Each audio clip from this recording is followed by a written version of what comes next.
And we are live from Portimao in lovely Portugal, the Algarve region. And I don't really have much else to say about this track. It's amazing. With me on commentary is the Swamp Man, Jeremy Reeder. Say hi to the people, Jeremy. What's going on, everybody? And our silent third man in the booth, although maybe not silent, he can talk if he wants. We have got the swollest of all producers, Cole McRae. Also, we are getting feedback from the chat that we need to lower the in-game sound. I'm currently in the progress of doing that. Thank you for the feedback. I appreciate it. Hello, everyone. Good to be here. Yeah, it's been a long time since we did anything with me and Mike specifically, but we've Jeremy and I we're familiar individually. But glad to be here. This is gonna be an interesting combination for sure. Indeed, this is, I believe, this is a fresh new combination. We are freshly squeezed.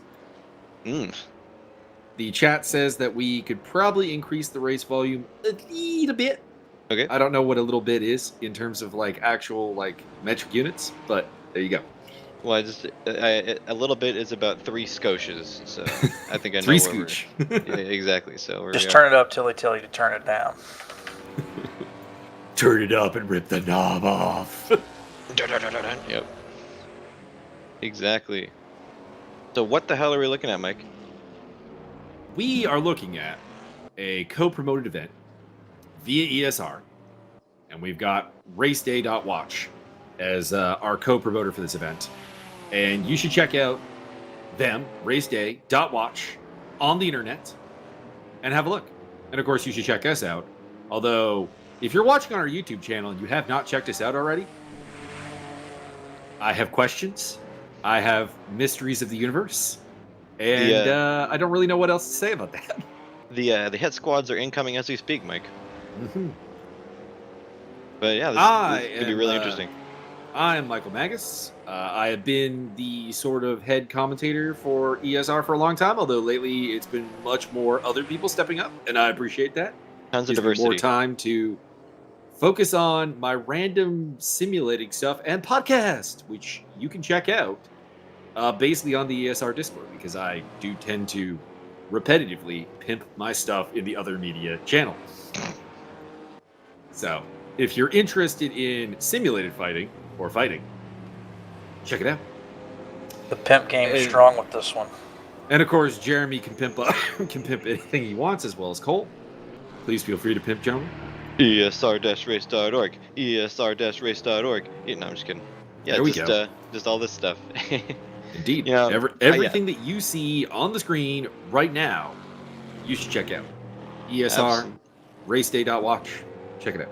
It's good stuff. And, you know, RaceDay.watch is a project kind of spearheaded by our own Scott Nick, who... Is he going to be showing up here today in the race? I believe so. Okay. So we're gonna be giving him an inordinately high amount of airtime, screen time. Indeed. So that disclaimer, get that out of the way.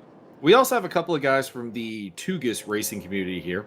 Although I do not believe that the Tugas racing community is part of the promotion of this event, but they do make up a solid portion of the grid with the likes of Tobias Thierolf, Rene Ermer, Ricardo Ramos from that community here. So welcome, gentlemen.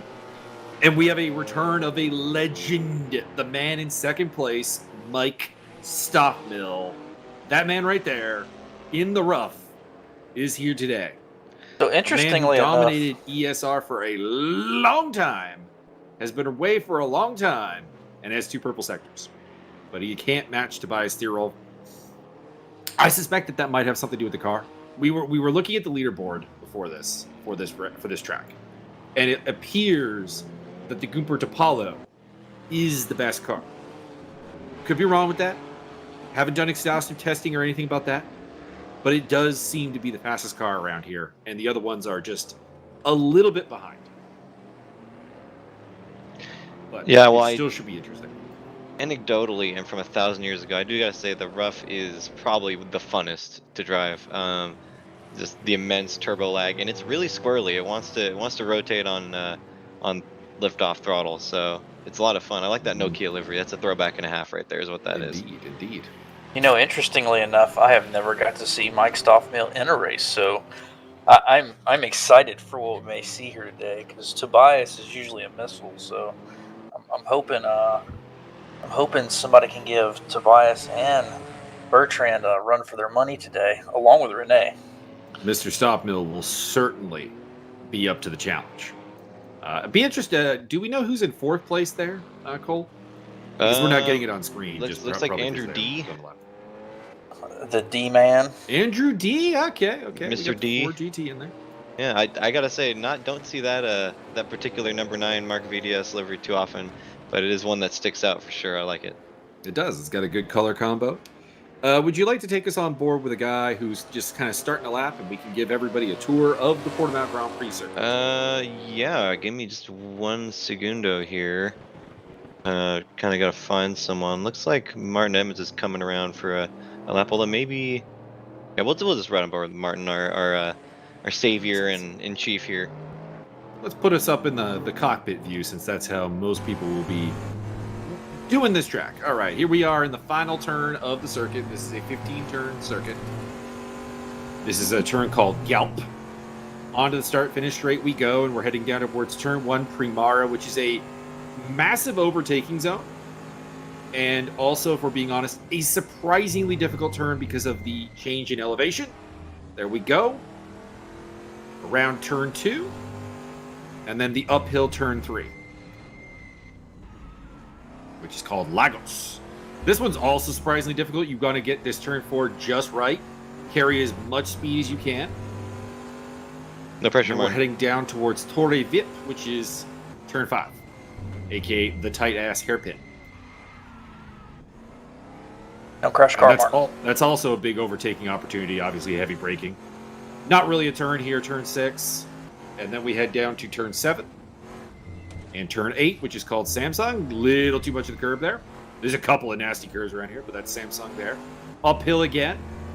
We're heading towards Craig Jones, which is a corner. I don't fully understand what a Portuguese circuit has a corner named Craig Jones, but okay. Wait, Craig Jones is in this race? Do I love that guy? This is Portimao, which is kind of a 2-part turn. No, Martin, you have ruined our guide. No pressure. All that pressure.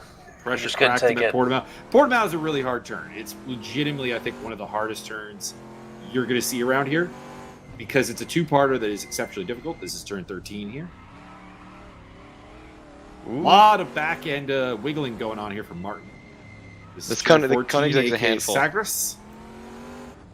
Koenigsegg is definitely a handful. Indeed, I know that. I remember that very specifically.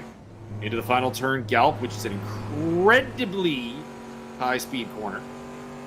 And then we're back to the start-finish line, and that is 1 lap of the Portimao GP layout. Man, did we just foreshadow what Martin's race is going to look like there, maybe a little bit? I mean, it's going to look like that for a lot of these guys. The Ooh. GT1 cars, if you're not familiar with them, these are the most powerful tin-top GT-style cars in the game. They're incredibly large handfuls. And my heart goes out to all of these men because, and if we have any ladies in the field, because there will be mistakes. There will be mistakes when you push these things because they are a handful. Every single one of them. There's variances of that. Obviously, I think the Ford GT and maybe the Celine are a little bit more on the stable end. But the Gumpert, the Koenigsegg, the Nissan, the Ruff, these are all exceptionally hard cars to drive. So, Mike, what is the lap record around here in a GT1 car? Well, in real life, it's a 141.8, which we're going to shatter today because, well, you can see that Tobias has got a 137.5, and it looks like he's pretty. It looks like a lot of the field is capable of breaking that 141 barrier here today. So, obviously, the lap record around here in a GT1 in real life is from 2009, so it's a 13-year-old track record, and that's probably a big part of why we have just better technology at the moment. And more power. Interesting, Adam Komorowski near the back. I would expect to see him move through the field a little bit. He's a notoriously kind of not great qualifier, but he does race very, very hard. And We'll see what Martin can do here. He's 1.7 off, 2 sectors in. We're still in practice here, so there's plenty of time to get all caught up. There is the Scott Nick. And on his tail is one of the Goupert Apollos. Which is a car that, I don't know about you guys. Feel free to disagree. But from certain angles, that looks like a gorgeous, gorgeous car. And from certain angles, it looks like a box. And from others, it looks like a face only a mother could love. That's what I was kind of thinking. I'd say Goupert is probably the perfect name for it.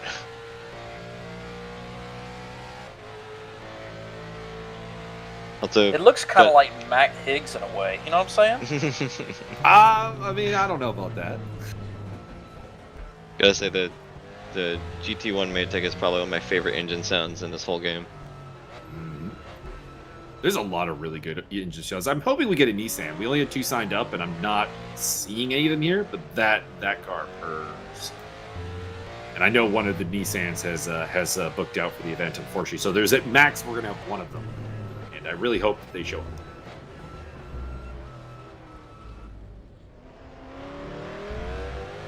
I don't know. I'm liking these sounds of this Ford GT. Oh, they're all very, very nice. We're talking about a very much a... you've heard of like a grading scale, like, you know, when you're complimenting something, but it's not really complimentary. These are all great sounding. This is full on. This is an orgasm for the ears of a gearhead listening to these cars. And of course, RaceRoom always has had fantastic sounds. As Tin Anderson, currently running in 10th place in the Celine, makes his way through the final turn and on the way to start another timed lap. Probably his final one. Nope, he's going to abandon it. We got someone lining up on the starting grid. Wonder if there's maybe a driver's briefing going on right now, because a couple of cars abandoned what could have been their final chance at bettering their time. You know, this could be a good idea to do a little practice at the start. Now that Cole mentioned that might not be a bad idea for some of these drivers in these high-performance cars. Lots of power. Sure. Lots of power. You are putting a lot of power down onto these tires, and of course, the jump start being a thing in RaceRoom really does mean that they've got to get it right, because you could blow your race up at the start. Does look like the Gouperts are doing quite well. 1st, 5th, 6th, and 7th.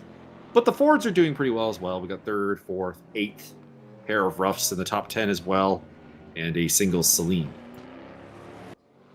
Only one Koenigsegg. Martin. Yep. There's a couple other Koenigseggs signed up.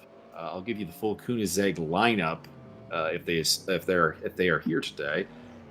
We have got Simeon Naku in the Koenigsegg. We have got... I wish it was organized by just car. That would have been much easier. Marco Badowski in the Koenigsegg. And Ariel Zatoni is probably your big gun in the Koenigsegg if he is here today. That is an exceptionally busy livery. Not Tobin's, but the one we had before there, the Celine in the red and the black. That is very busy. On to qualifying. Yep. Out first will be the Goupert Apollo of Tobias Thierolf. Tobias always is a fan of the minimalist livery. Just kind of plain, what would you call that? Like just kind of like a painter's white. Basically, a little bit of gray. Yeah, just a pearl white almost. Very clean. There's Ariel. Oh, Ariel has betrayed Koenigsegg. He's brought a Goupert Apollo. He looked at that leaderboard is what he did. He looked at that leaderboard and said, no, I'm not interested in leading the charge for Koenigsegg. I want to be one of the Goupert Apollos. I want to bring this car to the front. I do like this car. Like I said, I mean, I'm mixed about its like literal physical appearance. Like from the back, it looks great. From the front, it looks good. It's the side profile that to me is just, no. But I do like its styling. I like the sound of it. I like the roar that it has. And well, let's be honest. I'll be gushing over the car sounds a lot today.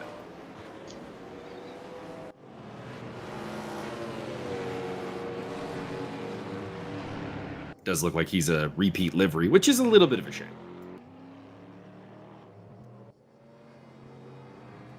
But this I is the am man interested. to beat. The top leaderboard guy, the top man in practice, Tobias Thierolf of Germany, representing Tugas here with his pearl white liveried Gooper Apollo.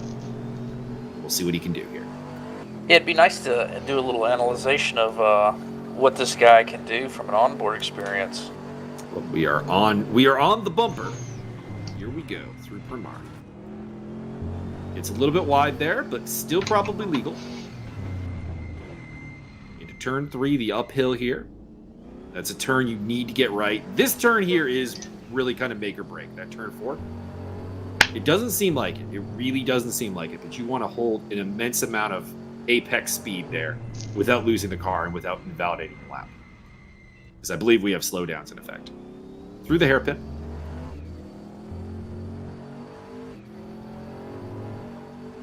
Full speed through the turn 6 kink. Oh! That's a lot too much on that curve. Looks like the lap is still legal, surprisingly enough.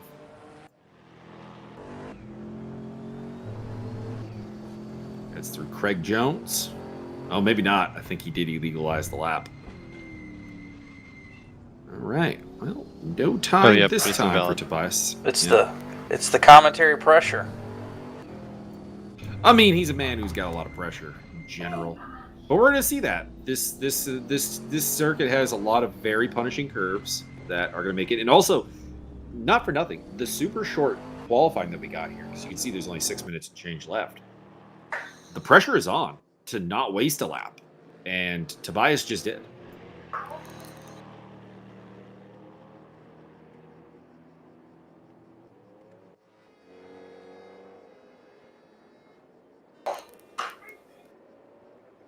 We got a hyped up chat. Also, somebody spamming a lot of crabs, which is interesting. Interesting.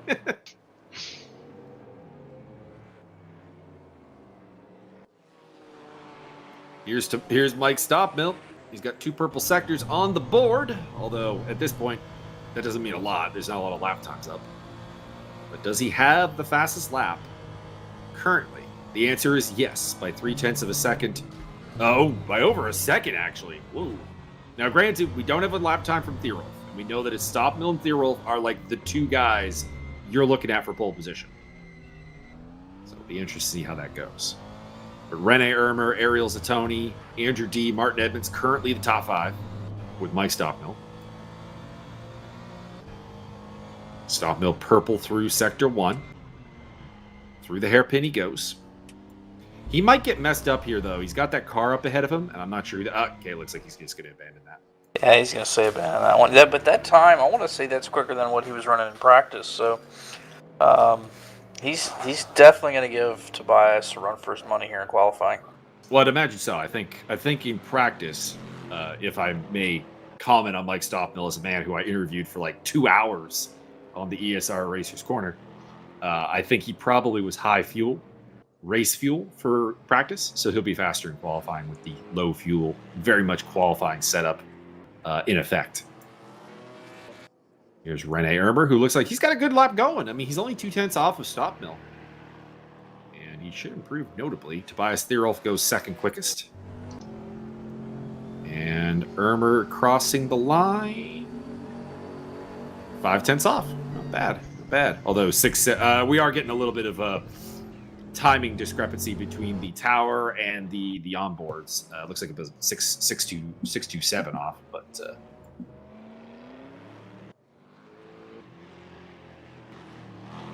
still very good. Good to see Ermer mixing it up there. And there's James Butler going 4th quickest. 4 Gooperts in the top 5, by the way. Whoa, James. By the way, whoa. I'm sorry, Mr. Butler, but I gotta say it. That very much is the Barbie mobile.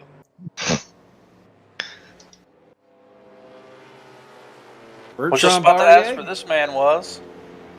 This is a man to fear, to worry about, but I don't know. This lap doesn't look all that good. 1.7 off through 2 sectors. It's only good enough for 12th place.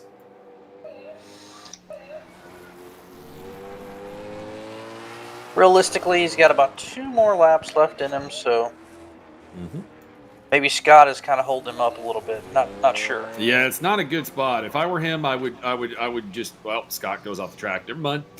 I was going to say, traffic management is sometimes an underappreciated skill in sim racing, and that was an example there where I think he probably kind of pooched it, and kind of got lucky that Scott went off the track there. So he'll almost like he hurt us. He'll be able to handle it. This looks like a much better lap. He's about 4/10 off after sector 1. So if he can keep it going, he could probably get into the top 10. Although peep that pole position. Tobias Thierol pipping the pole, yeah. Less than a tenth ahead of Mike Stoffmill. We got ourselves a battle. This is going to be a good one. I'm getting the goosebumps. It's going to be a good one. Antonio Costa, Costa into the top 4. Pardon me if it's not Antonio. I'm pretty sure it is Antonio. I don't know why I think that, though. Look at the race app here real quick. I don't see him on the entry list. Oh, no, there he is. It is Antonio. I was right. Trust your gut, kids. Sometimes it's not wrong. What's the worst that could happen? Bertrand coming across the line. He's got good first two sectors.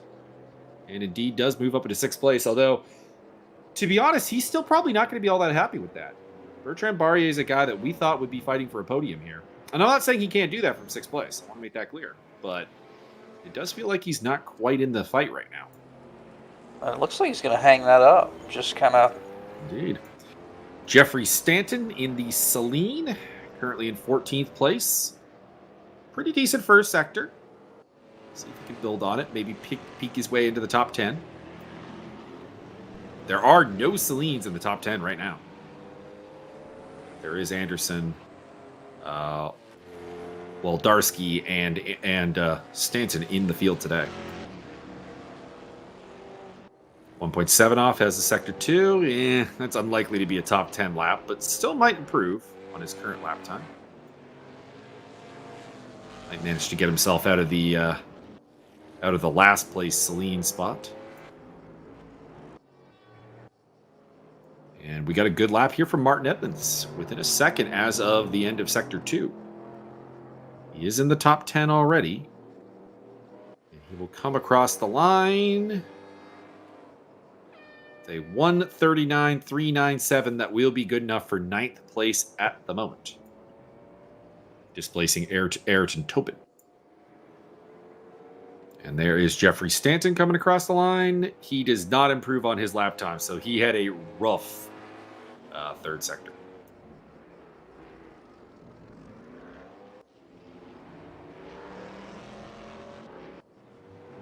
There is the qualifying order as it stands, although there is one lap for a couple of these guys. Tobias Thierol, Mike Stoppmill, Rene Armour, Antonio Costa, James Butler, Bertrand Barrier, Ariel Zatoni, Andrew D., Martin Evans, Ayrton Tobin, your top 10. Jeremy, is there anyone that's surprising you at the moment? Or is there anyone that you're looking at down at the back there thinking they could do better than that?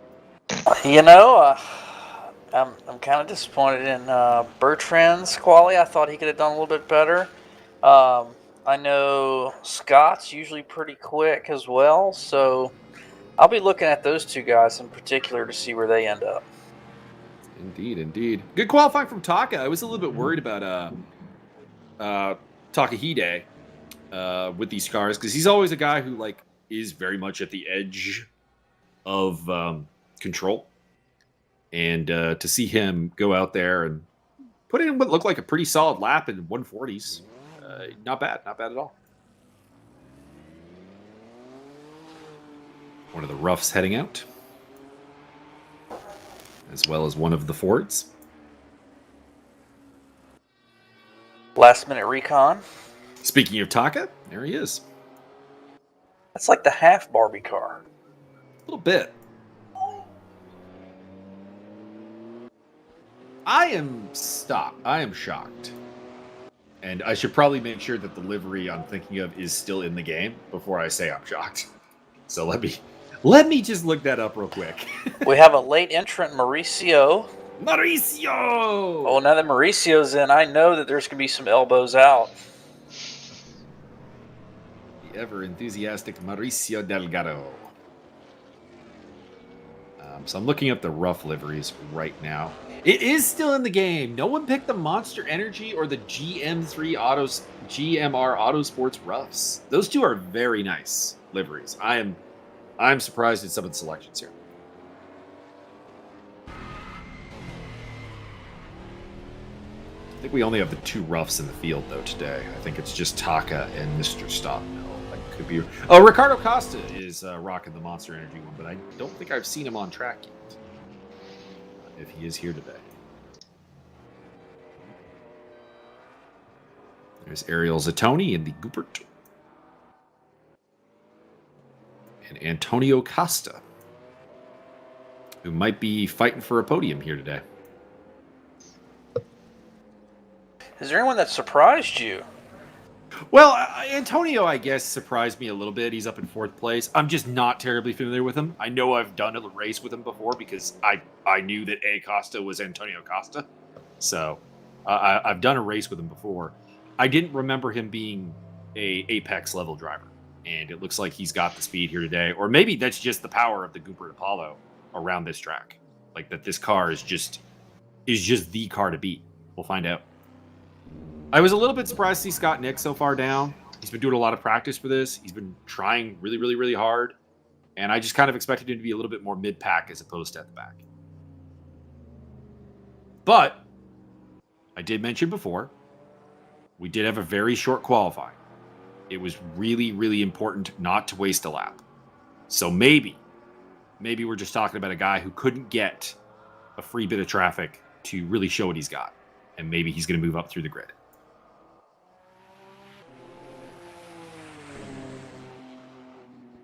But I think the people at the front are the people I expected to be at the front, minus maybe Bertram being a little bit higher up. And the mid-pack field is looking pretty much what I predicted.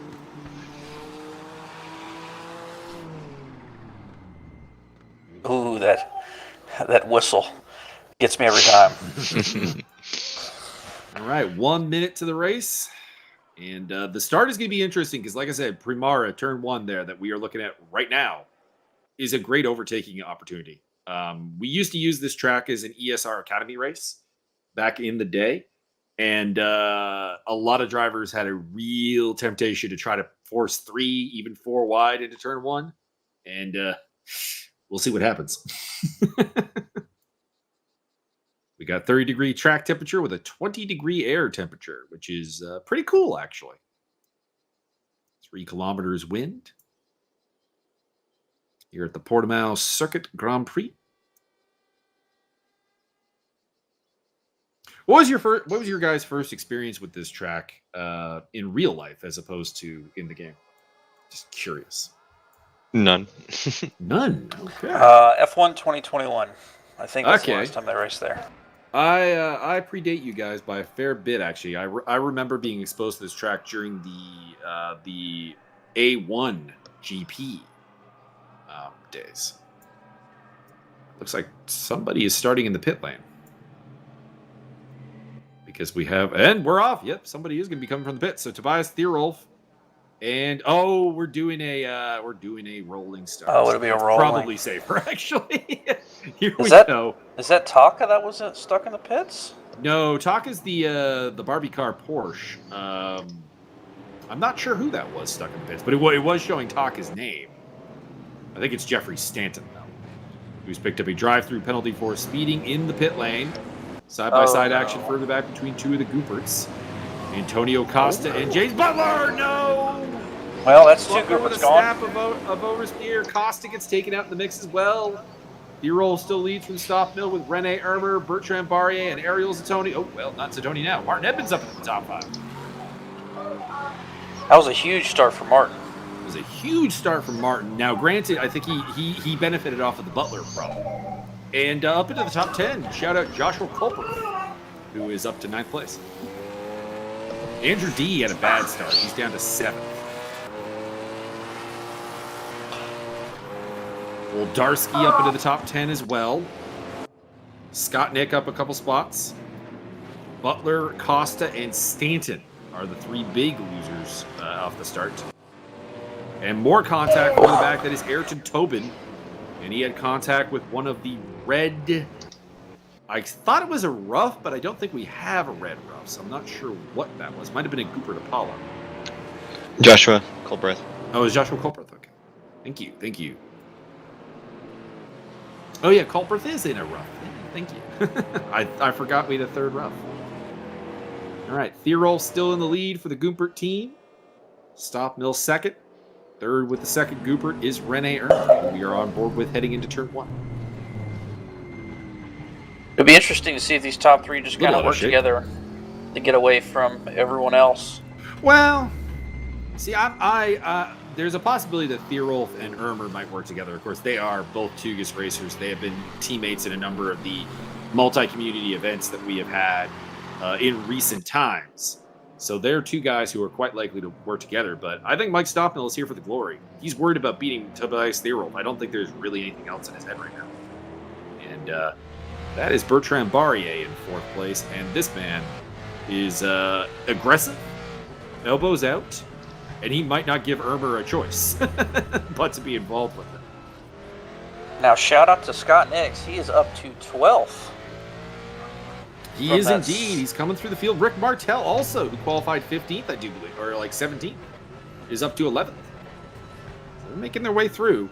Just keeping your nose clean has massive dividends here. We've had problems for Tin Anderson as well as Sebastian Woldarski. They have both tumbled down the order. Didn't see what happened with them.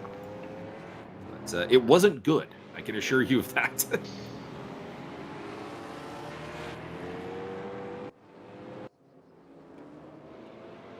Stockmill still running in 2nd place. And the top Very two are much just, in touch, though. They're just pulling away from 3rd. They're pulling away from Rene. Indeed. It's Mike Stockmill in a fight with Rick Martel. These two guys qualified near the back, and they're on the knock. They're knocking on the door of the top 10 right now. But they do have problems. James Butler is an aggressive driver. I say that both in a good and a bad way. And are we fixing to go 3 wide? This is 3 wide. Yes, it is. Look at the speed of that Gumper in a straight line, though. Jesus. Just leaving them for dead takes both of them and moves from 13th to 11th. Joshua Colbreth also in the fight there, as well as, and he's losing a spot there, I think, to Adam Komorowski. Nope, it's back.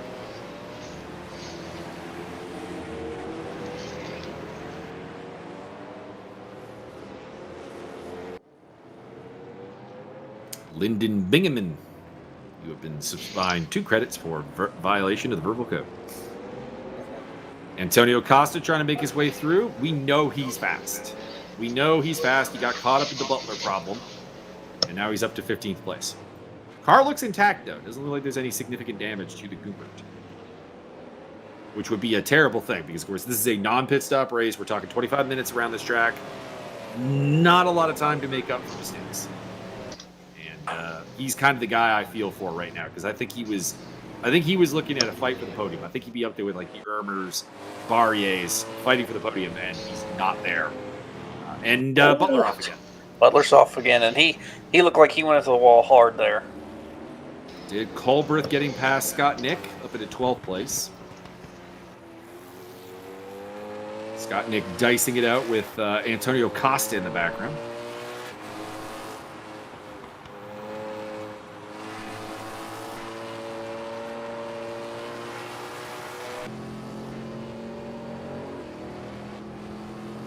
Antonio Costa on board with the Goupert Apollo. How are the Gouperts doing? So we got we obviously have 1st and 3rd. We got Zatoni in 6th, Costa 14th, and Butler is the rough one down in 19th place right now. Antonio Costa up the inside of Scott Nick. It's a good overtake if he can finish it. No, Scott takes it back through Lagos. That corner there is all. It's every time I've experienced in RaceRoom, it's that little downhill that it has right in the middle of the corner. It always throws the car into an oversteer. Mm-hmm. Upsets the car, and obviously, with it being a high-speed corner, you want to carry as much speed as possible. That's why I said I think honestly that and Portimao, which is turn 10 and 11, are the 2 turns that I think make or break a lap, in my opinion, around the circuit. If you can get them right on a consistent basis, you will have success around Portimao. As we're on board with Sebastian Woldarski. Now, Scott, place. Scott has fallen back a couple positions here. I think the pressure's getting to him a little bit. Well, I think it's also a couple of fast guys coming through. Obviously, one of those spots he lost was to Antonio Costa, who we know is very fast. And Joshua Culberth is showing good racecraft so far. But he is under pressure now from Woldarski and Komorowski, the Polish combination. And we'll see if he can hang on. Rick Martel losing a spot there to Antonio Costa. Go Rick! I am entirely partial to Rick Martel. He is my teammate in many, many things in racing. And of course, one of the OG Zero Racers, which was the community I was admin of some time ago that merged with ESR. So he is my longest standing racing companion. Also, you know, representing the Canadian flag, even if he is from the flattest part of the country.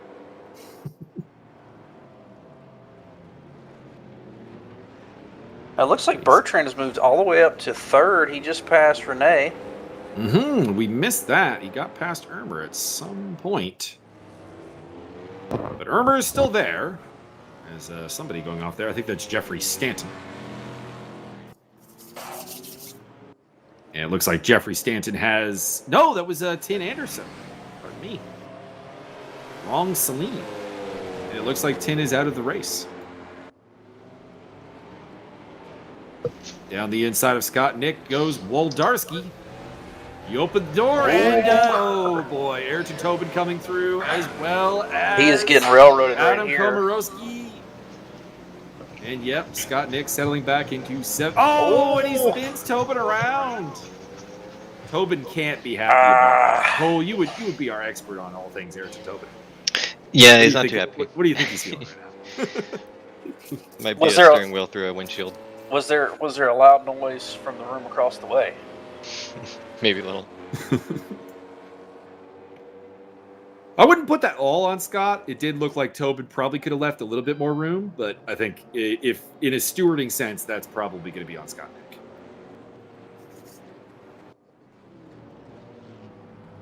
Joshua Culberth up into the top 10 now, trying to take down Taka. And in behind him, that is Mauricio Delgado, who's had a really underrated race, but a very solid one. And Antonio Costa in behind him. And it's the Rick Martel train. Culberth going down the inside. And Taka giving him a lot of room. Wonder if maybe there's a little bit of rough companionship there as Costa overtakes Mauricio Delgado.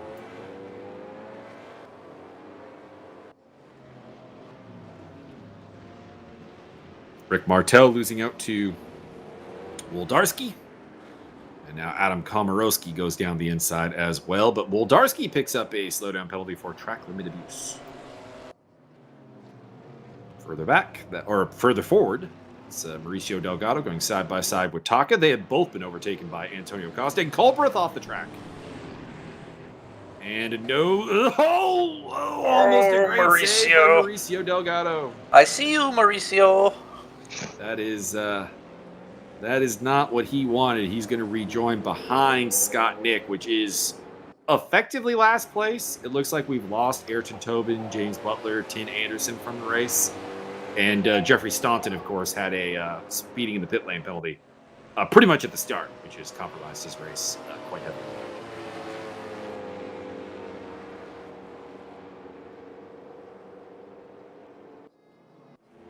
Front, Mike Stockmill has fallen to 1.5 seconds back of Tobias Thierolf. And here's Ariel Zatoni trying to run down the guy who, honestly, I haven't talked about at all. And I don't know his first name, so I kind of feel bad about it. But Bingaman is up in 7th place. He's had a fantastic race. Yeah, Lyndon Bingaman, he's usually pretty solid. Well, he is a new face to me, and he is making a hell of a first impression.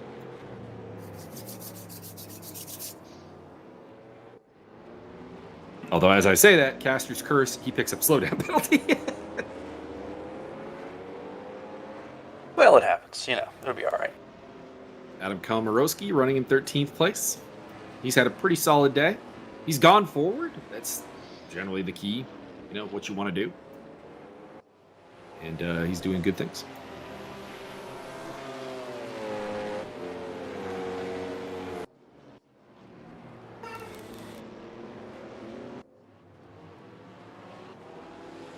We got a Mike Stoppmill cheering section, as well as a Martin Edmonds and a Scott Nick cheering section. Chat.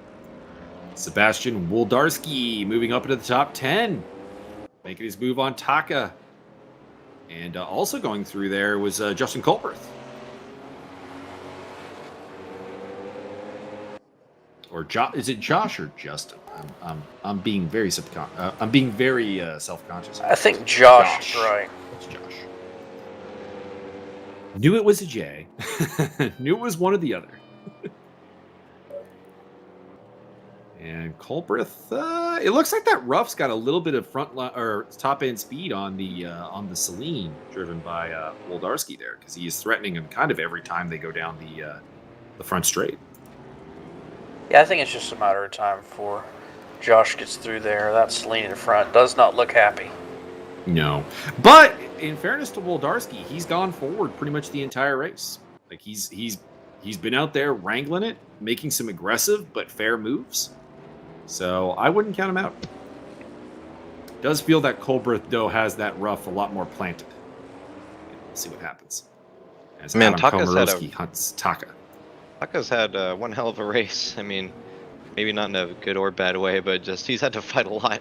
I feel like Taka is always fighting, to be honest, in my experience, both commentary and racing against him, because I tend to be in the similar part of the pack as him. I think he's always at war. I think me and Byron, for the Aquila Brands Hatch race, had a joke going on that we could just stick the camera on Taka the entire race and never be bored. Him or Mauricio? Hello, Joshua. Oh no, Taka! Oh no! Going into Taka!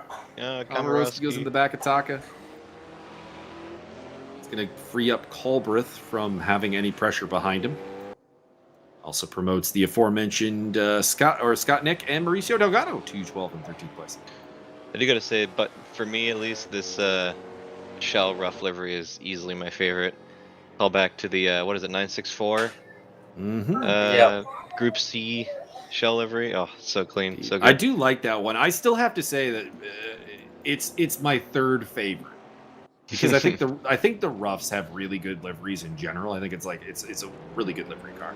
There's only 6 liveries for the car, but my favorite is the GMR Autosports car, the number 1 car, which we do not have present here today, and the Monster Energy one is second. Not usually a big fan of the Monster Energy look, but this livery knocks it out of the park. I'd say it's a monster. I do like the Shell. I do like the Nokia. I do like the Hexus Energy. They're all pretty good, actually.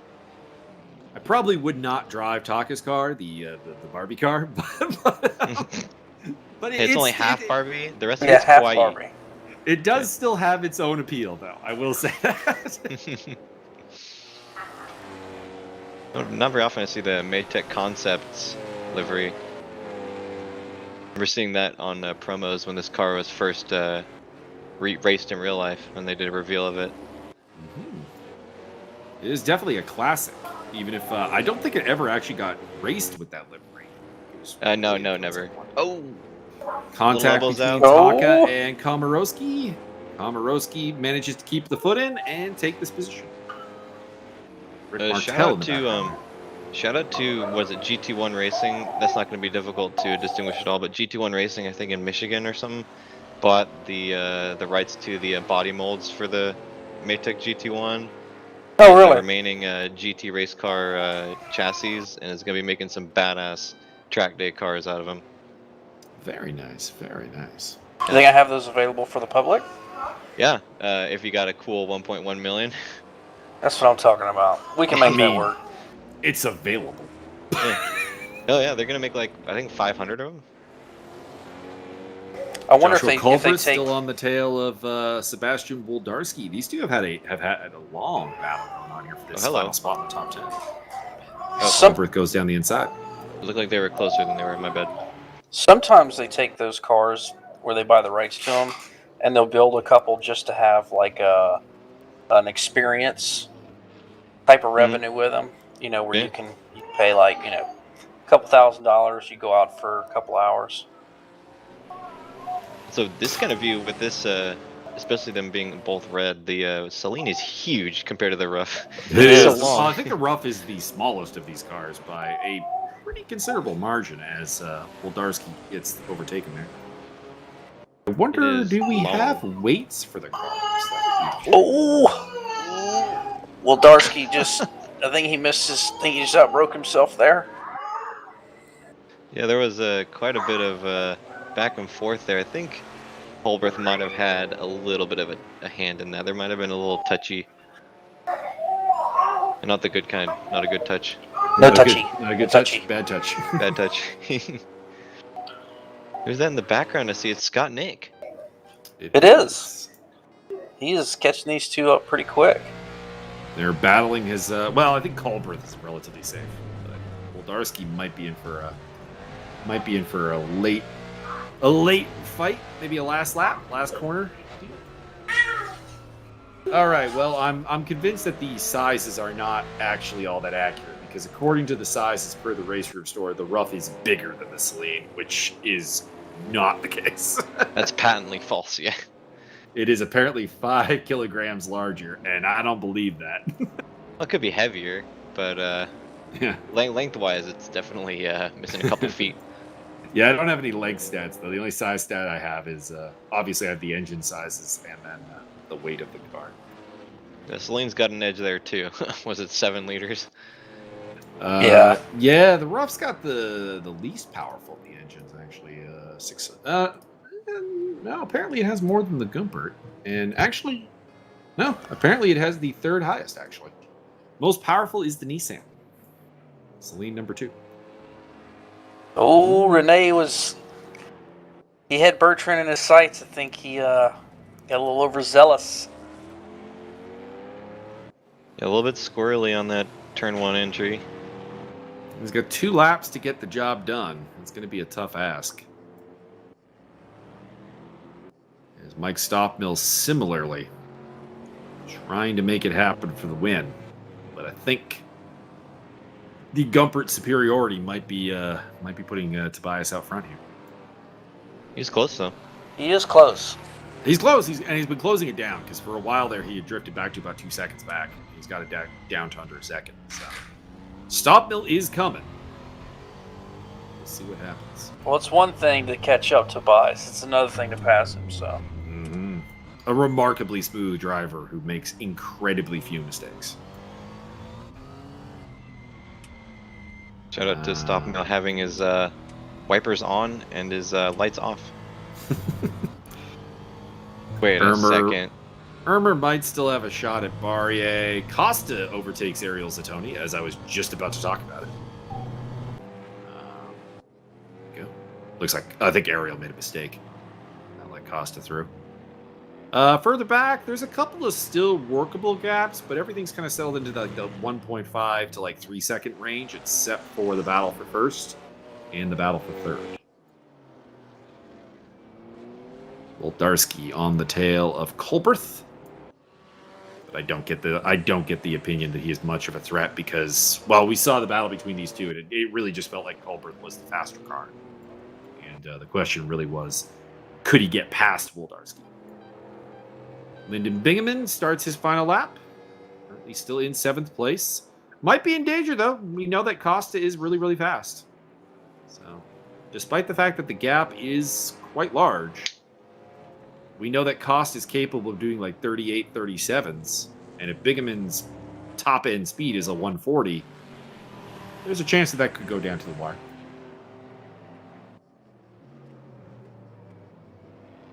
Mikey Stoffmill, 2nd place. I do not get to say Mike Stoffmill 2nd place very often. Just saying. No. I remember the last time that happened. This will definitely be some bragging rights for Tobias. This is a big moment. This is a tremendously big moment in very powerful, very demanding cars.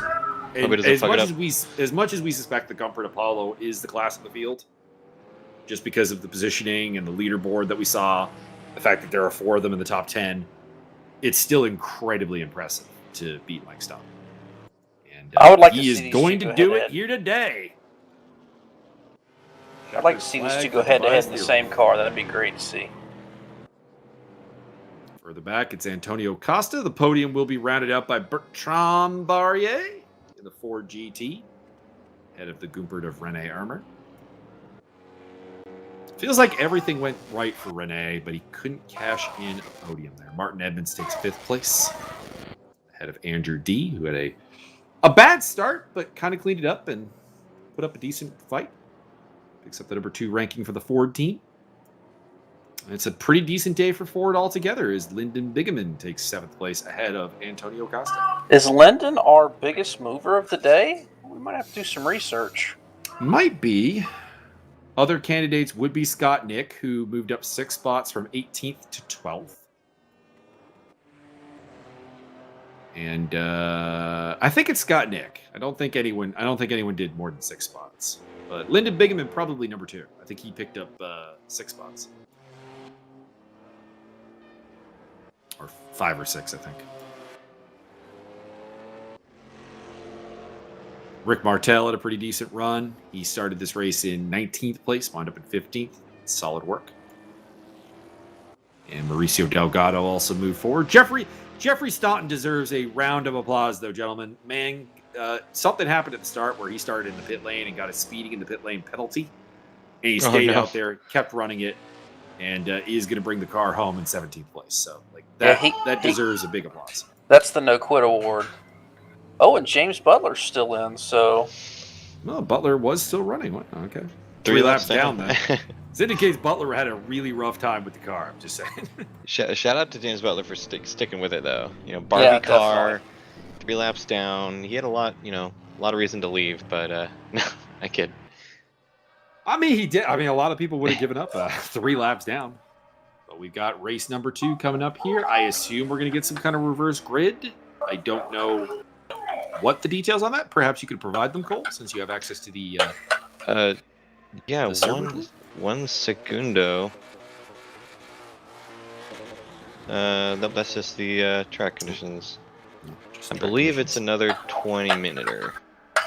Yeah, it's the same length of race. I'm just wondering about the reverse grid on it. Let's see if race checking real quick. answer.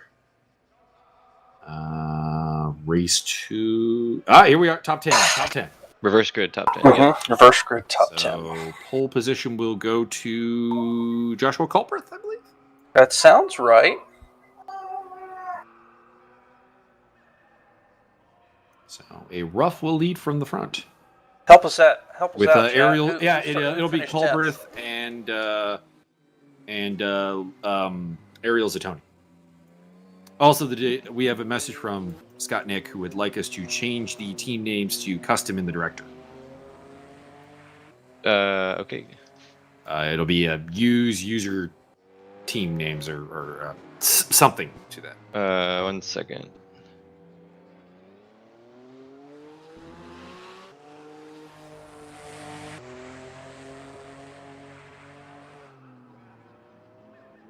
Oh, portal team names. There we go. That would be the one. That's kind of neat. There I don't know. Oh, Is it Privateer? Taka. Is it Matsuda? I don't know. Ooh. No, I'm just kidding. That would mean that Taka has not set a portal team name for himself. Nor has Adam Komorowski.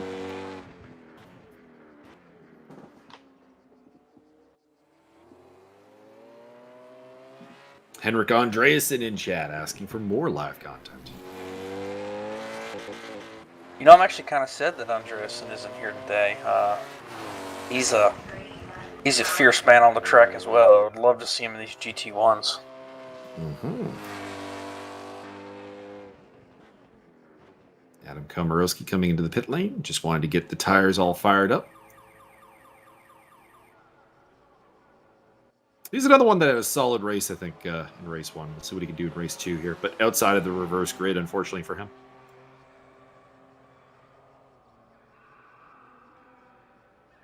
Of course, it depends if we've lost any bodies between now and race number 1. So it could mess up the grid. But as it stands, I think everybody will stick around. if I believe as it stands, it will be Culbreth from Zatoni. Costa will start third, which that might be a guy to watch out for. Antonio Costa getting a third place on the grid might be a big deal. And ahead of him will be, or behind him will be Lyndon Bigeman, and then Andrew D. Martin Edmonds will be row 3. Row 4 will belong to this man, Rene Ermer, as well as Bertrand Barria. And row 5 will be the battlers from race 1, Mike Stoffmill and Tobias Thierolf. So who's better in traffic, Mike Stoffmill or Tobias? That's a tough one. I've honestly, I don't have any experience with Tobias wheel to wheel. So I'm based on my experience. It's basically it would be Mike by default, essentially, because he is incredibly smooth through traffic, and that is Culbreth up front. So my mathematics and recollection are correct. We have the rough leading from pole.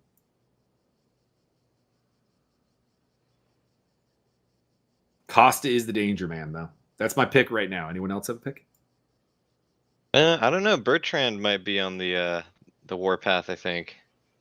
Could be. I mean, obviously, anyone who finished on the podium last race is definitely worth looking at. I just think that Costa is a guy who had a lap 1 mishap that really compromised his result, and having him start third is giving him a head start over the guys that I think have similar levels of pace to him.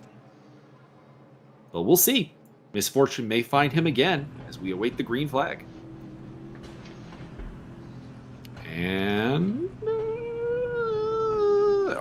there we go. There we go, green. There we go. Culbreth leads the way. Down to Primara. Costa going side by side with Ariel Zatoni already. Lyndon Bigeman holding on to 4th place. You know, I said Martin, but you know, Lyndon might be one to watch. He had a very solid outing in the first race. Rene Ermer making his way up already. Mike Stoffmill is in there as well in the Nokia Rough. Ermer up to 6th place. Stoffmill shown in 8th. Someone going very wide there. Costa overtakes Zatoni. So Antonio Costa into 2nd place ahead of the Argentine racer. Bigeman still 4th. D, Ermer, Edmonds, Stoffmill, Barrier, Thierolf, and that's it. That is the top 10. Then we got Woldarski, Nick, Komorowski, Taka, Delgado, Butler, Martel, Staunton, Anderson, and Tobin. Tobin is way behind, 48 seconds back. I wonder what is the deal with that. So we might have lost already. He missed. He was watching the broadcast. And he missed the start. But I think he started from the pits. I got you. He's still dropping back, though, so I think he might be throwing in the towel on this one. There is Mike Stoffmill trying to slide through the traffic there, putting the pressure on Martin Edmonds up ahead of him. And in behind him, that is Bertrand Barrier. Rene Ermer going side by side with Lyndon Bigeman, and he moves into the top 5. Woldarski picking up a drive-through penalty. And also a spot there as Bigeman loses out to Martin Edmonds, who's coming through the grid. Mike Stoffmill will be next to try to get past Lyndon Bigeman, who is currently the dropper. Stoffmill goes to the outside of Primara. That's a bold move, and it's going to work out for the Dutchman. That's 7th place.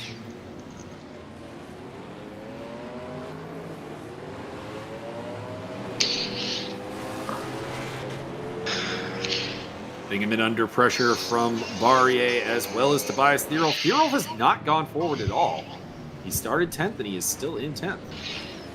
Martin Edmonds getting a penalty for continuing to abuse track limits. We go back to James Butler. It's a Barbie battle. Yeah, but I was Butler I was looking at that. It looked like Stoffmill got into the back of Edmonds, and they have both dropped as a result. Yeah. Stoffmill down to 9th position, and very importantly, that puts him behind Tobias Thierolf. But they are both behind Bertrand, so they've got a fight ahead of them. Sebastian Woldarski looking game as well in the top 10. Meanwhile, at the front, it is a 1-second gap between Culbreth and Costa. Yeah, Cold Breath has pulled some magic out of his pocket there a little bit. Getting away He's from... very promising. I think he's a guy who didn't have an amazing qualifying in race 1, but still turned in a very solid result despite some problems, both of his own making and of other people's making. To be honest. Further ahead, Tobias Thierol making the overtake happen on Lyndon Maybe Bingaman. a double? Oh, baby, a double? I don't know. I think Bar. Oh, somebody sideways. That's Oh. Thierol. Oh no! Oh Contact no! between Thierolf and Barrier, I think. Probably. Where's Barrier? Yeah, he's still doing fine. Yeah, it looks like Barrier was uncompromised, but there's an old saying in ESR. What a camera You angle. look in your rearview mirror, you see Mike Stockmill, and you know he coming. Yep. So we're actually interesting for our top 3 from the last race because Costa's catching Colbreth pretty quick. So if Costa gets out ahead, 15 minutes left to go, a lot can happen. But I think those boys might have a little issue catching him. He'll need a comeback because Costa was 4th quickest in qualifying. It was just that he got caught up in that James Butler incident on lap 1 in race 1. Right. And that's why I said is like I feel like he's got a head start of sorts. As Ariel Zatoni's been knocked off the podium by Andrew. Stop Mills through Barrier. He is. The Nokia charge is on. Into 6th place, Rene Ermer next on his list. Jeffrey Staunton having a good race. He's up to 15th place. It's good to see. Oh, this is dangerous. Although, that rough is holding its own on the front straight. But Oh, I don't know, though. I don't know. Draft. Well, I don't think it's that the Gumperts have a significant straight line advantage. I was looking at the horsepower numbers a little bit ago. They don't have a particularly large engine or anything. I just think that it's the balance, and I think my guess from just eyeballing it while we've been commentating is I think the Apollos, the Gumperts, handle the elevation changes at places like turn 4 the best. I think that's their key to their success.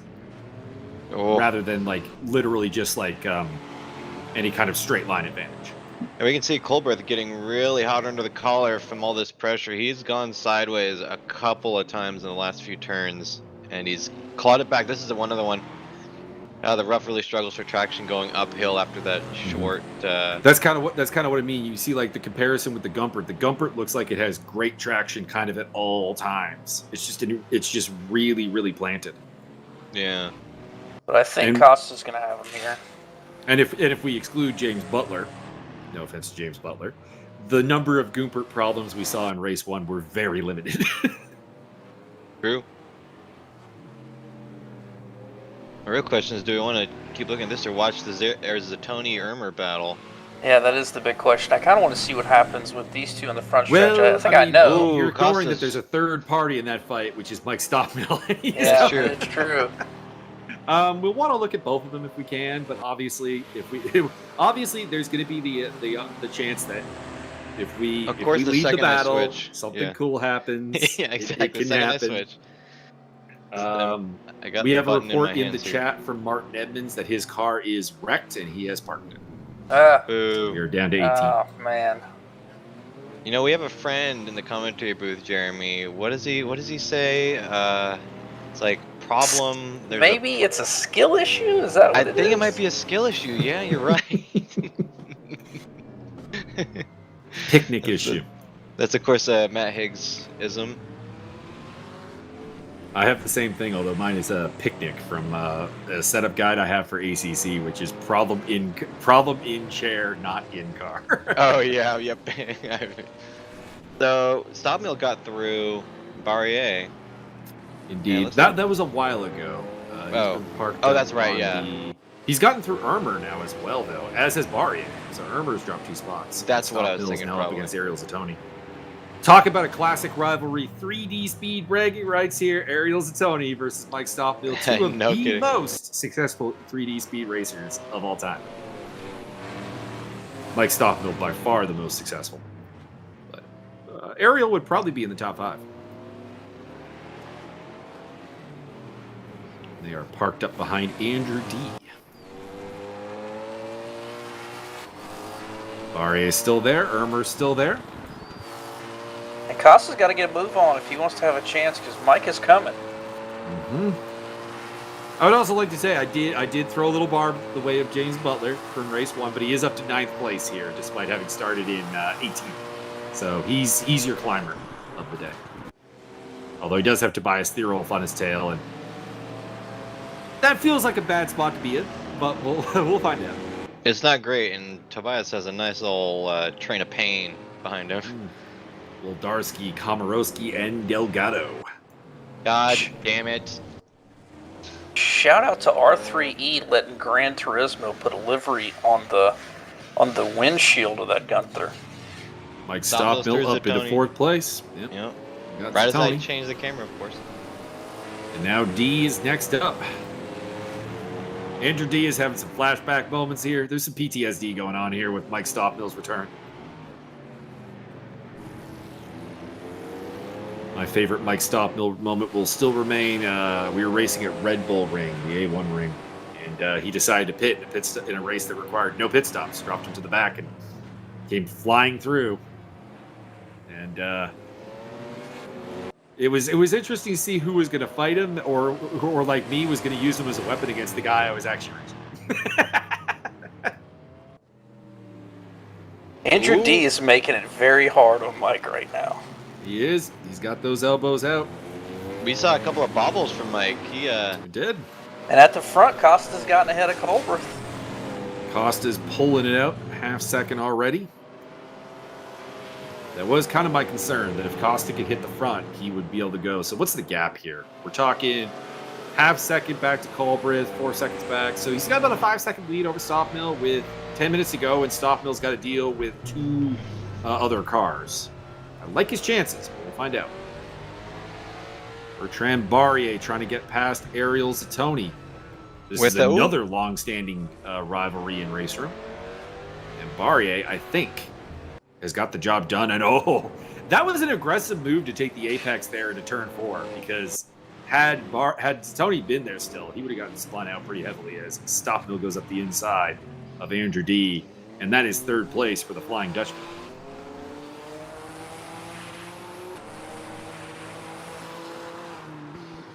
Next on his list, Joshua Colbrith. 9 minutes left. Can he do it?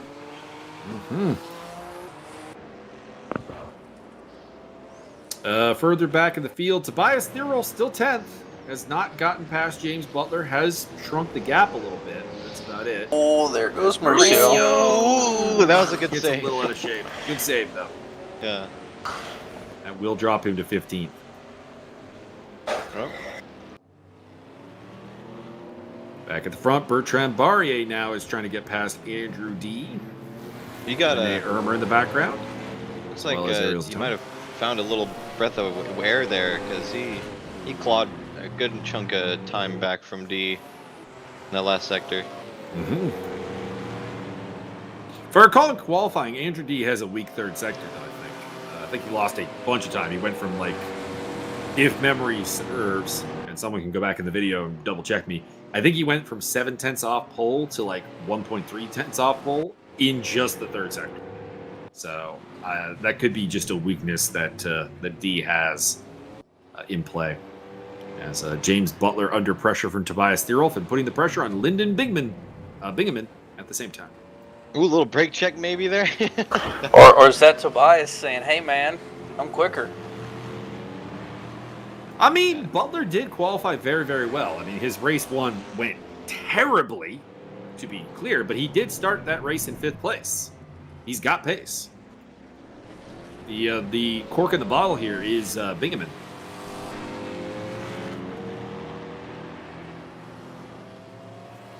I think it might not be much of a cork. It looks like, well, no. Butler's being held up pretty good. He's making that car very, very wide, very effective.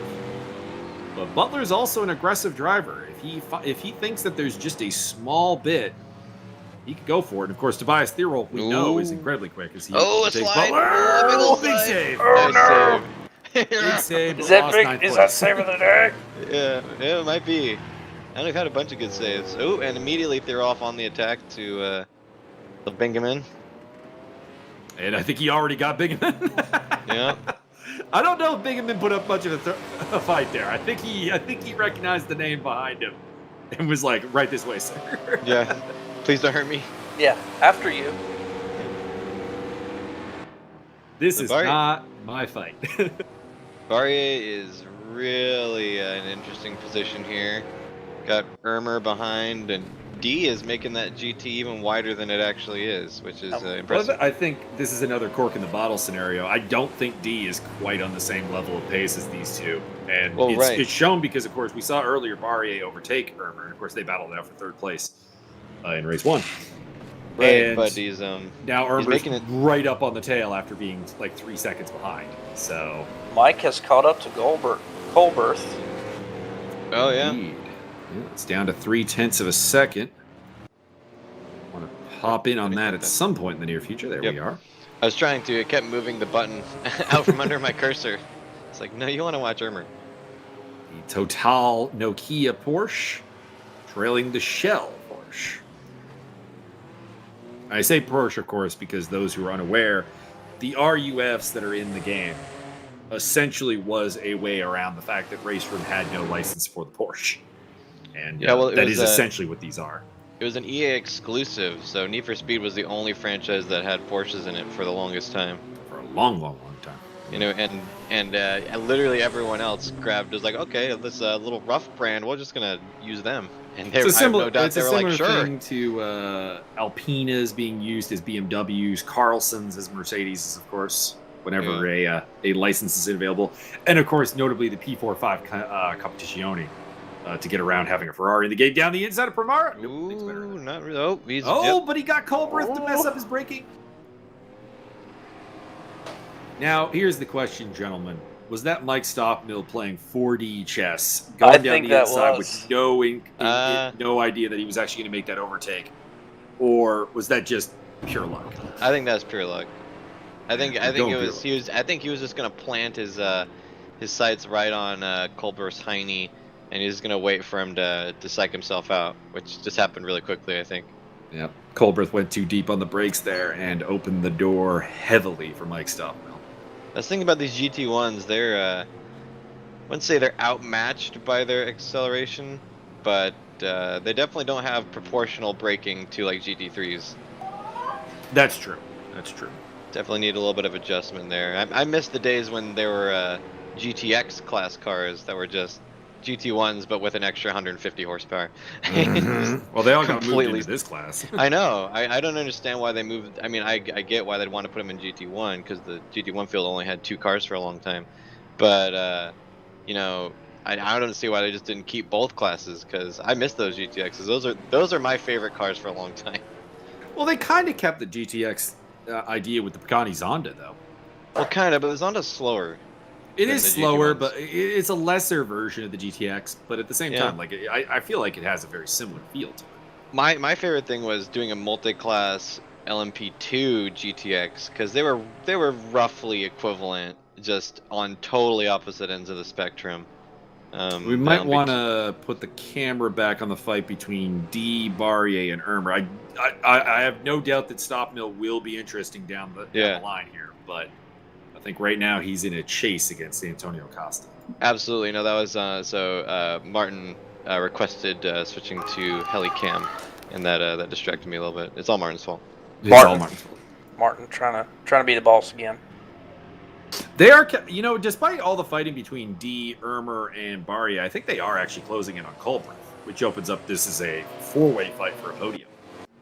Further back, of course, you still have Tobias Thierolf, who's in 8th place, trying to catch up to Ariel Zatoni, and Bingaman and Butler are still doing battle for 9th place. Caster's Curse, Butler picks up slowdown. Yep, I was just looking at that. Oh, maybe a cutback opportunity for Barry. He may have a little bit better run. Oh, he will. Yep. No, he's got a way Yep. better run. Yeah. But not enough. I think he thought better of it. Yeah, D he made let out that, of that one. D made that forward very wide. I think he's thinking about this front straight. He's close enough. Yeah, that would be draft. the opportunity to get a really good run off of turn 15 here, and set He up will. for the Primara overtake. Took a little bit of pit road. Took way too much actually. Yeah. Didn't carry nearly enough speed, so instead of being the attacker, Oh, he yeah, is he's- the defender. Renee is going to Ermer sit on it. the inside. On the inside, the Ford can hold on even in spite of that bad run, but it's going to make these next couple of corner complexes really awkward. Although, maybe not so much. Well, I think Ermer also ended up being a little bit compromised there through Primara because he was quite slow. Dang it. And further back, Butler on the attack. And side-by-side action again between Ermer and Barrier. Yeah, Looks like Ermer got past him. Ermer's through! The Gumpert Apollo once again showing its legs through turn 4. As Tobias Thierolf overtakes fellow Gumpert racer Ariel Zatoni. Now, do we want to switch back to the front? Looks like Mike Stoffmeal's caught up to Costa on the last lap. 4/10 to go. Might be the last lap. I think they got one more. I think they got one more. Yeah. Because this is Craig Jones, so it's gonna be close. It'll be close. No, this is after Craig Jones. That was Portimao. Oh, you're right. And this is turn 11 here, or pardon me, turn 12. So there's only 3 turns left. Oh no, yeah, they got it. There's gonna be one more lap for sure. Yeah, I think so. Oof. I think so. Oh, that's terrible news for Costa. That's terrible news. It is very bad He's like, news for Costa. no. Can I brake check you legally? Yeah, can I brake check you legally to make this race end? Oh, Barrier got back past Ermer, but Ermer retakes the spot. Through Sangres. Just a little quick peek. We might be popping back in with these guys for a little while. I would like to give a stop million to Primara. Yeah. Let's see Oh if my he tries goodness. it again. They just... No, the checker flag came out. Oh, checker did? flag came All out. right, Oh my we did. goodness. Costa held on. Costa Costa held hangs on. on. I was He like, why is he needed flashing every his lights? inch of that head start. Congrats, I wonder if he- my dude. Congrats. wonder if Colbert he rounds got- off the podium. I wonder if he got a purposefully bad run and then accidentally maybe swerved and I'm sorry, I did not meaning to block or anything. Double podium for Mike Stoppmill, but no wins. Yeah. Except 2 seconds. Shout out to Antonio Colbert rounds off the Costa. Able to hang on to the very last moment. So we actually, despite the fact that Gumpert won both races, they actually had no other podiums. As Ruff takes 3 podiums, and the other one went to, of course, Ford with Barrier. And also shout out to Andrew D, who we're doing a triple donuts in turn 4 with Mauricio Delgado and all those other There's our guys. final results. Thierol bags himself the fastest lap, but it is Antonio Costa who beats Mike Stoppmill, Josh Colbreth, Andrew D, Rene Ermer, Bertrand Barrier, Tobias Thierol, Ariel Zatoni, James Butler with a hell of a rebound race to 9th place. Ahead of Bingaman, Adam Komorowski, Sebastian Woldarski, Mauricio Delgado, Taka, Scott Nick, Tin Anderson, and Rick Martel, Jeffrey Staunton, as well as Martin Edmonds and Andrew D out of the race. Pretty good racing, guys. Ayrton Tobin out of the race. Andrew D was 4th. Pardon me, yeah, Ayrton Tobin. My bad. No. But what a series of races we have before us today. That was pretty dang good. Lots of chaos and lots of classic race room action. I mean, this track and car both go back to basically the genesis of race room, right? Well, yeah, Yeah, it does. That was largely the pick here, of course, because the track is free. Yeah. And that was the idea, is that anybody could have raced in this race because, of course, the Saleen is free. Absolutely. There is no cost of entry to this event because everything was potentially free. Now, Right, granted, we do theorize the Saleen being a free car is not one of the strong cars in the group, but I think the some option's people at there. least mid-pack and stuff, and so maybe. But I was trying to remember if Portimao was a free track in President Race Room at the outset of Race Room being a thing. It was one of the 2 original free tracks. The other one, of course, being the Race Room Raceway. yeah, and then like that one hill climb track or whatever. But they also added Sepang and stuff, which is making me just have the little question marks. Sepang, Malaysia. Stowe is free, I believe. Which Stowe is not really a track, if we're being honest. But yeah. Hang on. Let's. I've got the store page open here because I was looking at like liveries and stats on the cars and stuff. We can give the full list of the free track complement. So we have Lakeview Hill Climb as stated. Well, we got them all. Lakeview Hill Climb, Portimao, RaceRoom, Sepang, and Stowe are your Nice. free tracks. Oh, And hold on one for sec. cars, if you pick up RaceRoom, again, zero cost game, free game. If you've ever been interested Free. in what online racing is like, this is the game to possibly step into. You will have access to the 134 Judd V8, the Aquila CR1 sports car, which is great. I love that car. It's so much fun. It's not the fastest thing ever, but it has great dynamics. It is fantastic. You also get the Canhard R51 and R52, the Cougar C14-1 and C14-2. If I recall correctly, the Cougar is essentially just a Volkswagen, and the Canhard is essentially just a Peugeot. I thought one was well, I mean, it doesn't really matter. I thought one was a Chevrolet and one was a BMW, but that doesn't really matter. Might be. I don't know. You also get access to the prototype DMD P20 and P21, the Formula RaceRoom Junior, the Lada Vesta, the Mistral M530, another P2 car, that's a P1 car. Pardon me. The M531 is the P2 car, also free, and the Selena as stated, as well as the shopping cart. Yeah, I forgot about the shopping cart. I forgot. Wow, that's a lot of content for zero money. For $0. And it's an older game, so the graphics are not quite up to par, but it means you can run it on anything, a potato.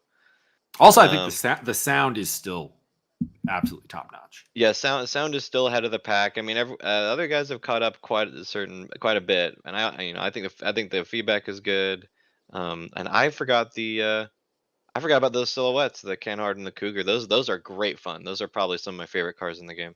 Mm-hmm. That was my first series in Zero Racing. Was doing the silhouettes around just the free circuits at the time. So it was basically doing Portimao and RaceRoom Raceway for ages. Yeah, it's good stuff. Oh yeah, and the RaceRoom, the track is one of our favorites. The favorite of the fictional ones, and all good stuff. And then the tracks are only like what, $5 or $6 each. So that's not.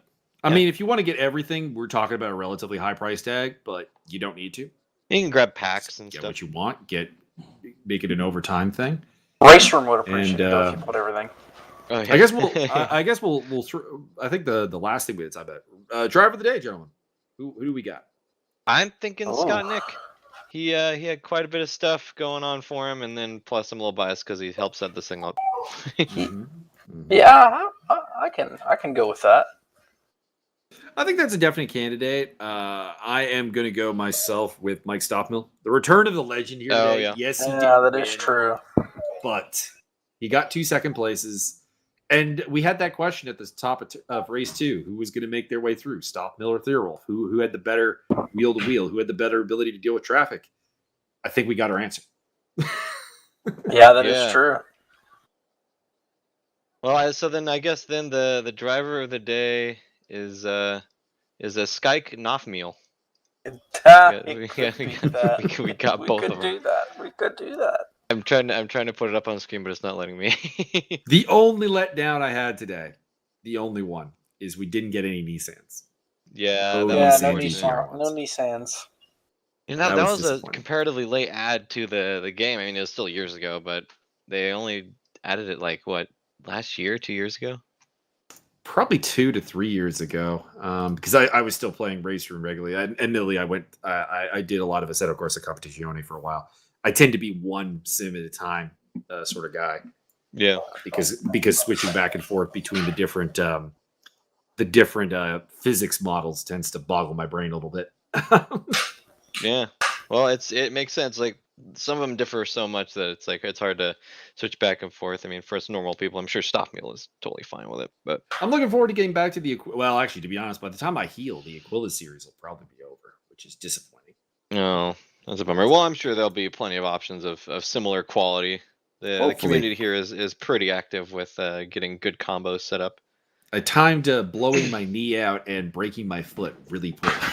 Yeah, I was gonna say you should probably look to avoid doing that in the future. Yeah, that's not good.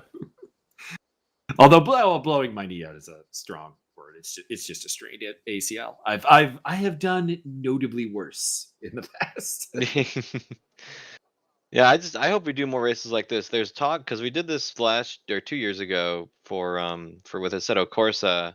It's kind of a test, and it went really well. And we kind of started talking about doing this one, the Holiday GT1 race. And I think we need to do more stuff like this, more kind of wacky, low entry bar, but still curated with especially with these kind of stock cars, silhouettes, Aquilas, that kind of stuff. Yeah, Yeah, I think the Aquilas are the only other real proper option. I'm just looking at livery counts because you as the person who ends up doing the commentary on these a lot, it is not fun when you have really repetitive liveries. It becomes really difficult. That's fair. That's fair. User joined your channel. Uh-oh. We have been joined by director number 1. We have an Uh-oh. intruder. Intruder alert. Identify yourself. Hold on. Just turning off the Oh, other no, it's Martin. Hold on. I do think that we're more or less done, unless you Martin guys would like hear to me? have a final word. Yeah, I can hear you, Martin. Yeah, okay. You're a little quiet, though. I can turn you up, but I don't know by how much. It's going to pick 7. All right. Do you have any final thoughts you want to add as administrator of ESR here, Mr. Martin? Yeah. Well, thank you for everyone to showing up. I mean, we had 31 signed up, 28 that were supposed to show up, and we ended up with 20, which is not too bad. If a little bit disappointing. I wish we had those 8 other drivers that said were going to be there. But it was good to see Mike Stoffmeal show up and win the overall race today, or round today. Antonio Costa, what a surprise. Yeah. Got a did single really well. point on Definitely. race 1 and managed to get a first place on race 2 and take overall 3rd place overall. It's just pretty darn good. So you're saying that I am a Nostradamus level prognosticator, is what you're trying to tell me? I So I didn't was watch the calling for stream. the win the whole time. Very good. Yeah, no, that's it. Thank you, Mike and Cole and Jeremy and Byron, for jumping in and doing all of this for everyone to enjoy today. Appreciate it. Keeping track. And we're gonna do the raffle right now. Unfortunately, we're not gonna do it live. Scott and I will do it after, so we'll upload a video on the channel. Raffle. With that. All right. Well, that sounds like a plan. I'm really thankful for you and for Scott for setting this up. I mean, I wish I could also be in the race. That might be kind of interesting, do a commentary from in car.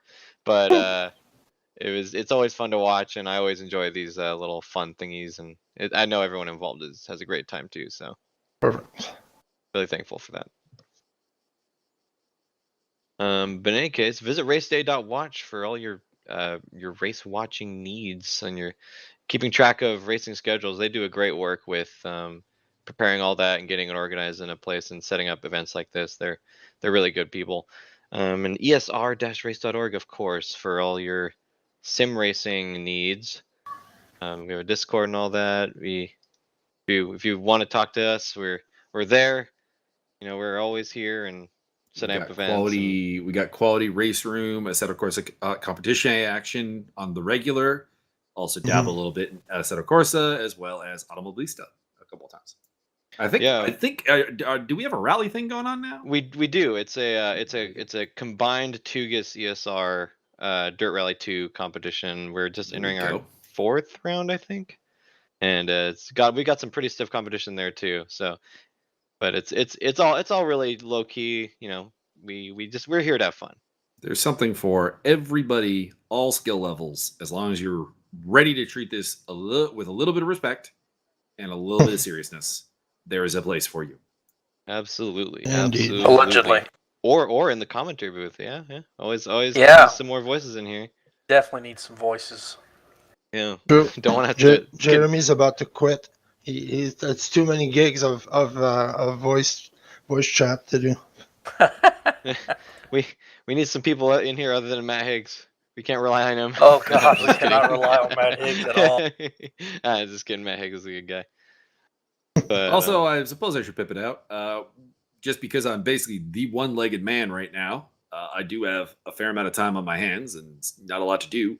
So if anybody wants to be the next guest on the ESR Racers Corner, which we have not done for some time, but we had some pretty legendary episodes with Mike Stoffmill and Matt Higgs. Give me a PM. And Tobias next. I would love Yeah, to we have could Tobias do, on the we could Racers do Corner. Tobias. That'd be cool. That'd be real fun. Should do that. I would be a big fan of that. So I would be a big fan of anybody, honestly. It's interesting to humanize the faces behind the wheel, Behind the aliens, and get a feel for what they are as like people. Ooh, I don't know. I prefer dehumanizing because then I can just blame the robots for my terrible racing performance. well, you could tell us about your limitations as a race car driver. And we'll be amazed when you achieve. Yeah, my software was installed poorly. Exactly. Yeah. I think we could do learn about your technical handicaps and how it's almost always not working properly. Yeah, yep.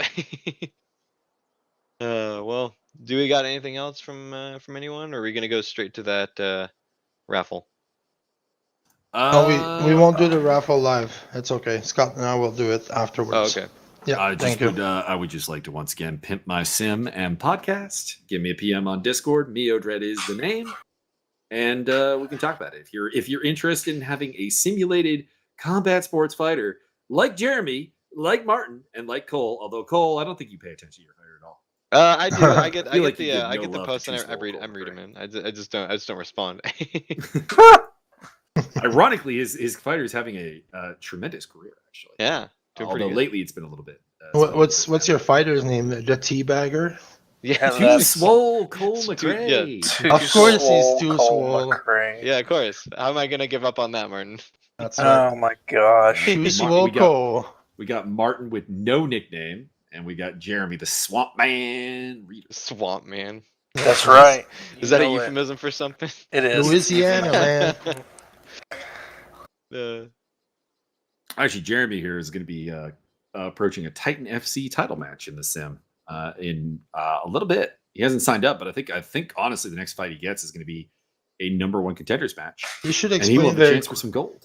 You should explain very quickly how you produce these, Mike, so that people understand a little bit what this MMA sim is. So way back in college, my original college gig was computer engineering, and part of that obviously coding.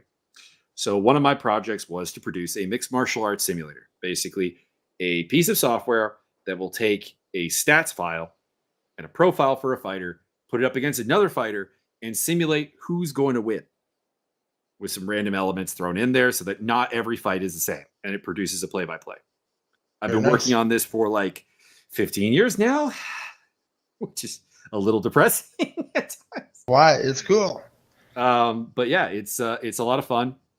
And every week I'll put up like 1 or 2 months of career mode action where your fighter may or may not fight. Obviously, if your fighter's hurt, there will be a little bit of a break.